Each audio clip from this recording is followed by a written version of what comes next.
obboleeyyan kiyya ka islaama rasuulli sallallahu alaihi wa alihi wasallam bar salaatni tun isii keessatti dubbiin ilma namaa wahiin tokko hin barbaachisu isiin quraana keessatti qara'u rabbi guddisu rabbi qulqulleessuudha akkanuma jee ati nama guddaadhaa miti waan akkana akkamii hojjetta hin jenne hin jaalowwan kiyya ka islaama odoo nuti taate har'aan tana maal goonaan mucaasan ina agarree barsiisaa akka isaanii yeroo arra dura dabartees isaan boodallee jaalowwan kiyya ka islaama namaaf laafuun namaaf rahmata godhuun jibbinsa jaalalatti jijjiirtii hin jenne obboleeyyan kiyya ka islaama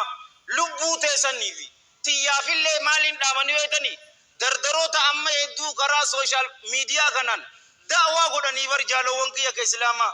namaaf laafaan isiniin jaa yeroo karaa rabbii nama yaamtan namaaf laafa qomni keessan bal'aa haa ta'u waan fedhe namni isiniin jechuu mala isin arrabsuu mala isin ammoo goblaa teessan taboonaa cabsitanii didi akkasitti nama yaamuu qabna tana rasuulli keenya sallallahu alaihi wa alihi wa sallam hadithuma ammas imam muslim sahih isaa keessatti fide طيب الله ثرى من حديث عائشة رضي الله عنها قالت قال رسول الله صلى الله عليه وآله وسلم إن الله رفيق يحب الرفق الله جل جلاله لا فادا لا فنتي جالتا بمعنى الله الرحمة نما قد نما إن اللي الرحمة نما قد جالتا وان يرو جبين الرت نما فنكن نميندا يرو نما بلافتا نما كنا وان إسام مليه هنجر الرت وان نما كنو نما كنا أتلبو غيتين أمانتنا ملتزمة وملت أريدك قدستي كفونتي مرمتي كوفيا شوف أفتي صلاة إنوا سنة ولين صلاة يو منك سنكيسا أبانك أمانتي نما سيجارة دم مكرم يو تانا كم جت والعياذ بالله دابتة دي إساني رتي دكتاتر ما تغرسيس دا ونيتون حرام جت ربشا قوتا لا أكسيمي تجالو وانك يا كسلاما قبل متى تبونا أبسيتي دي نما يامو قبض رسول صلى الله عليه وآله وسلم جت إساني درا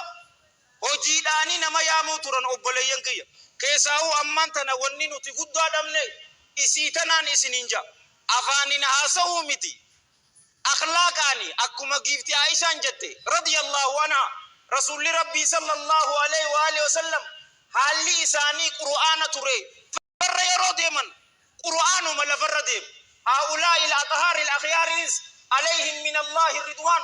qur'aanuma lafarra deemuun isiniin jaa nuti wanni nu barbaachisu tana ta'uu qabdi malee ta akkanatti ammaan tana yeroo rasuulli salawaatullaahi wa salaamu alayhi arrabsame qofa kana jennuu miti jiruu teenya irratti fiduu qabna obboleeyyan kiyya ka islaamaa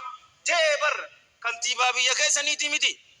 islaama ta'uu qabnaa jee jecha laaftuu fakkaatti malee jechi tun jecha guddoodhaa bar nu cufaatu nama islaamaa ta'uu qabna obboleeyyan kiyya yoo badii takka ati balleessite yookaanuu yoo nin an balleesse أنا قفامتي برك عرب أرمي أنا في أتي قفامتي بر مسلم بر إسلام بر